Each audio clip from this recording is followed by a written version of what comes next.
it's Renee Yvonne with CompoundPharmacyMarketing.com, and today is Wonderful Wednesday. Wonderful Wednesday is the day when I bring you one marketing solution to help you grow your compound pharmacy. Today's marketing solution is going to be about how to make sure that your website is working for you. Now, I often get this question that goes something like this. Hey, Renee, I've got this website. I pay a lot of money for it, and I don't see any results from it. I'm not really making any money. What should I do about it?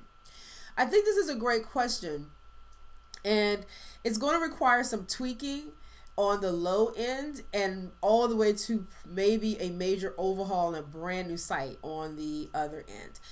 And let me tell you a little bit about why that could happen, why your website may not be working for you. Many of the times when I go to people's websites, one of the things I notice is that there's no specific audience that it's written for, or it's written for an audience different than who you're trying to attract. For example, if I go to your site and it's all written in medical technical language and I am a lay person who is trying to find out more about compounding or about your pharmacy, then there is a disconnect, a huge one. And people don't know what to do. They're looking at your site. They don't understand what it says. It has all this medical language on it. And so they click off. They just leave because they don't know what to do with the information that you're providing. So one of the first things you want to consider is this site for doctors? Is this site for patients? And once you determine that, then you can begin to write to that audience. It will make so much more sense when you do that. So if you have a lot of medical language on there, then you're writing a site for doctors. If you have it in plain, easy to understand English, then you're writing it for your patients. So that's one thing to look at. Number two, is your site about you? Or is it about them? So when people come to your site, they're usually coming because they have a problem and they're looking for you to solve it. If you are not solving their problem, then they're going to leave. It's really simple. You come to the site and you look around and everything's about you. We've been in business since 1974. We're fourth generation pharmacists. We're located at 123 Main Street. We're the best in the business. We are the only ones left in town. We ran all the others away. Whatever the story is, it's honestly a so what? Because customers don't care. They care about them. And they want to know, can you fix their problem? And if you're not talking about that, they're gone. Now, one of the other reasons why the site may not be working is that it's confusing and it's hard to navigate. If you go on your site and the patient is looking for something in particular, they're trying to figure out, do you do dental compounding? Do you do sterile compounding? Do you compound at all? Are you just a regular retail store? What makes you different than CVS? You have to give them those answers first and up front, and then you can launch into all the wonderful things about your pharmacy. But if you don't talk to the patient first about those things, you're going to what? Lose them, because they aren't going to spend the time trying to figure out your navigation system and what's under about me and what's this product over here. They just want to know, can you fix the problem they have? Another reason why your site may not be working for you is because you don't know if it's working for you, to be quite honest. Meaning, you may not have Google Analytics on there. Google Analytics will tell you who's been to the site, how often, and how long they're staying, what pages they're on. You can also use a program such as newegg.com. That's not right. It's another name. It has an egg in it, and I will put that in the link so that you'll know what it is. But there is a site that does that, and what's great about it is that you can see how long people have been on the page and what they're clicking on and how long they stay on the page, and this is vital information because it will help you tweak your site to be more user-friendly to the people who are coming there. Also, you may not have an opt-in box, and an opt-in box is where you put in a little box so you can collect the person's name and email address in exchange for something else.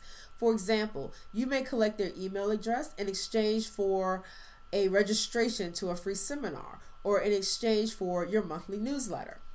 And this way you can continue to market to them over time. So your website may be working, but you don't know because you're not collecting information. Last but not least, one way to get your website working better for you is to create pages on your site specific to any ads that you create. So if you create a radio ad, TV ad, or you do something even on social media, wherever you're a bus, a movie theater, wherever you have an ad that's away from your site, you want to bring them back to your site. So you may not know if your site is working because you have to drive traffic there. We're in 2014 now. So it's not just about, oh, I have a site and people are going to find it. There are billions of sites out here. So you have to figure out how to get people there. And one way to do that is when you run an ad, bring them to a specific page on your site where they have to do something, and that way you can track how many people are on your site. Now, I hope that this information helped you and that it made some sense to you, and that it can help you to be better at creating the website that you want to create for your patients and for your doctors. So before you go, I want to ask you to do a couple of things. One, if you like this video tip, to sign up and subscribe to get these weekly videos in your inbox every week. I love answering your questions, so please send me your questions so that I can answer them right here on Wonderful Wednesday. The second thing I'd like for you to do is if you have ideas or questions about your website or how to make it better, put them in the comments below so that I can use those on future Wonderful Wednesdays, or so we can keep the discussion going and people can get more ideas on how to make their site even better. And last but not least, if you really like this tip, I want to share with you something that's going to be coming up in the new year. I'm going to be hosting a Get More Compounds marketing school. And this program is going to be for those of you who want to learn how to market better, who want to have a better compound pharmacy than ever before, who want to know how to talk to doctors, who want to know how to talk to patients, put together trade shows, put together expos, how to hire a marketer. I am covering everything in this marketing school. And I'm going to give you more details on that a little bit later because I'm still tweaking it just a little bit. But this school is going to be the place to go when you need to know more about marketing. It's going to have tons of resources, video and audio, and I'm so excited about it because this is what so many people have been looking for, this place where they can learn what they need to learn to market their pharmacy even better. And I can't think of anybody better to do it for you than, well, moi. So I'm going to give it to you in 2014. So stay tuned for that. In the meantime, I'm Renee Yvonne with CompoundPharmacyMarketing.com, and I'm wishing you a wonderful Wednesday. Bye.